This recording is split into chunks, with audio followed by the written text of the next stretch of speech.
Let's take a look at some of those Spanish Grand Prix updates that everybody expected. And the first car I really wanted to talk about was the Red Bull. Red Bull have been really intricate and detailed about the updates they've brought to Barcelona. And it took me a very long time to pick out a few interesting details on this car. Let's take a look at the first of those. And it's around the front wing of the car. They've brought along revised front wing end plates. As you can see the shape difference on the new version compared to the old, and this comparison is a pretty stark and clear version. So you can see like the shape of the main plate is slightly different and it's a lot more curvy, and those were fitted intermittently through practice to both cars. They were clearly experimenting with putting one version on one car or one version on the other and seeing which worked best for the car around a lap of Barcelona.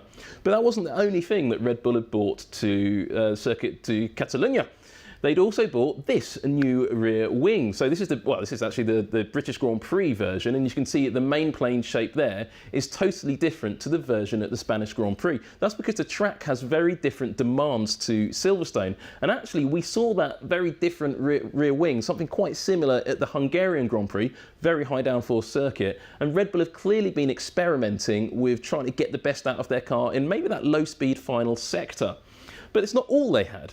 Something I noticed late in free practice too was this interchangeable panel that Red Bull have got on their front brake ducts. And of course, brake ducts have been a big story in the news recently. So they slot in this panel, but they also have this alternate panel made in a rapid prototyping machine, which allows the brakes to cool slightly differently. Now, again, Red Bull were chopping and changing between this panel, the panel you saw earlier, and also a third version of these brake cylinders that didn't have an interchangeable panel at all. So clearly they're finding some advantage with the way they're cooling the brakes and working that air through the front wheels. And that can be crucial in terms of downforce around the barge boards and generating it that way.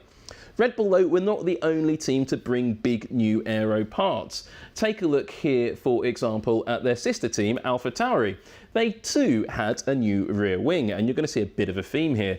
And you can see the difference in the main plane is slightly harder to pick out, but also you've got the T-wing, which comes and goes, and it's on the car in Barcelona, but you see the centre section of the wing there is slightly more kicked up. It is a different wing, but it's very, very hard to discern that difference, and it took me quite a while staring at photos to see what the actual differences are. But you can really see the team, again, trying to optimise that car. And again, I think it's around the final sector of this lap rather than the higher speed, high G forces in Sector 1 and Sector 2, though I could be wrong because I haven't stuck either of these cars in a wind tunnel. Nor have I put in a wind tunnel the Ferrari. Ferrari have been working very hard in the wind tunnel, though without too much success yet, but they have bought a slightly different rear wing, again based on the Hungary version. You can see that the main plane, the lower element, is very different shape and size to the version used in the British Grand Prix, and is again similar to the version used in the Hungarian Grand Prix, but not quite the same. Is it helping Ferrari? Well, Charles Leclerc was quite quick in free practice, but not as quick as Ferrari would like to be, because that car's not painted black now when it used to be silver. Finally, McLaren. They too, guess what? Another new rear wing.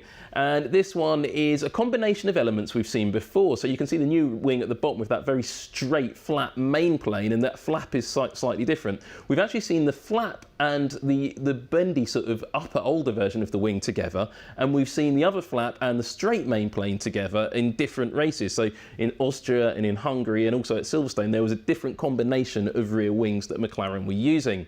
But that's it for the major updates for what is quite an unusual Spanish Grand Prix in this respect, because with the nature of the global pandemic, it means that teams are bringing their updates in a different pattern to normal. So Barcelona is not the big update city it normally will be.